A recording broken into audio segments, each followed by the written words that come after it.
Bien le bonjour à tous, bienvenue dans cette nouvelle vidéo de Juristime. Espérons que vous allez bien malgré cette situation sanitaire pas facile. Alors dans cette vidéo, nous parlerons d'une des notions du droit du travail.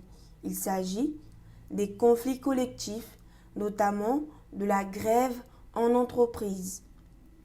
De prime abord, il est important de noter que il n'y a pas de définition légale de la grève, mais nous avons une définition jurisprudentielle qui a été donnée par la Cour de cassation le 2 février 2006, arrêt dans lequel la Cour a jugé que la grève est une cessation de travail de manière collective, concertée, en vue d'obtenir la satisfaction de revendications professionnelles. Un an plus tard, dans une décision de la CJUE du 11 décembre 2007, la Cour a jugé que la grève faisait partie des principes généraux de droit. Enfin, selon l'alinéa 7 du préambule de 1946, la grève a une valeur constitutionnelle. Plusieurs critères de qualification résultent de l'arrêt, plutôt de la définition donnée par la Cour de cassation, à savoir la cessation de travail. L'arrêt de travail doit être total. Ainsi, les arrêts de travail répétés de courte durée sont parfaitement licites. Deuxièmement, la cessation de travail doit être collective. L'arrêt de travail doit être collectif. Il n'est pas nécessaire que le mouvement soit unanime, ni même affecte la majorité du personnel. Un troisième critère, la concertation. Ce critère est déduit du caractère collectif de la grève et il est a priori pas compliqué de le faire ressortir lors d'un cas pratique. Enfin, les revendications professionnelles. Les revendications qu'invoquent les salariés doivent s'inscrire dans l'ordre professionnel. Au regard de l'importance de ce dernier critère, il est nécessaire de savoir ce que la Cour de cassation entend par revendication professionnelle. Ainsi, sont considérées par la Cour de cassation comme revendication professionnelle la contestation de plans de restructuration. Également, toute revendication à caractère salarial et toute revendication pour une amélioration des conditions de travail ou d'emploi comme le règlement d'heures supplémentaires sont considérées comme revendications professionnelles.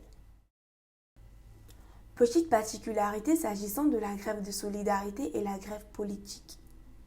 S'agissant de la grève de solidarité, celle-ci sera légitime lorsque la solidarité manifestera une revendication d'ordre professionnel et collectif.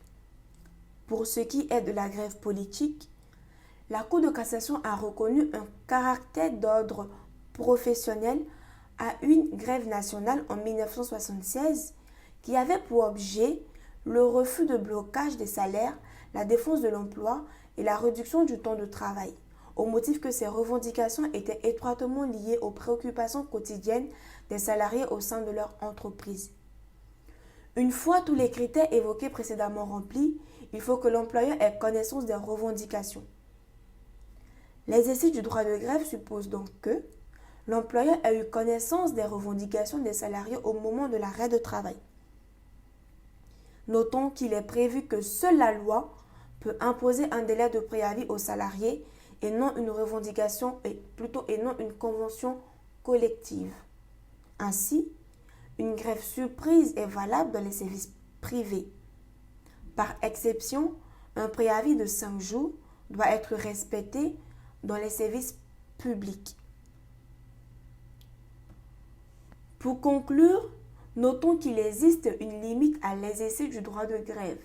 Il s'agit de l'abus du droit de grève.